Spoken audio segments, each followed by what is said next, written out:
Then again, why is the demand for reparations always focused and framed in terms of Britain?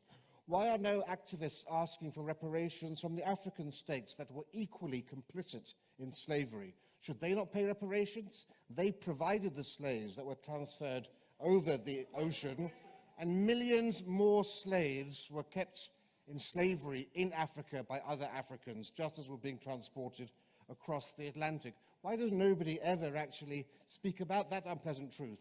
What about the Arabs and the Muslims who bought and sold African slaves for centuries before the British arrived and continued to do so into the 20th century until the British and the French tried to stop it? And indeed, what about the slavery that carries on today? The International Labour Organization says that currently approximately 7 in every 1,000 Africans is a slave. 10 million people. In 2017, CNN reported hundreds of slaves are sold every week in Libya.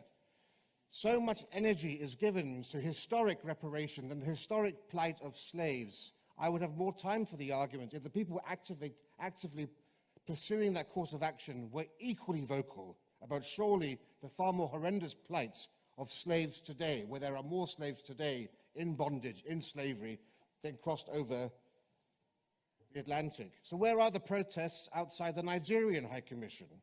Where are the protests outside the embassies of Niger, which has 800,000 slaves today? What about Mali and Chad and Sudan and Cameroon? It's almost as if there's an ulterior motivation behind the call for apologies and reparations exclusively from Britain.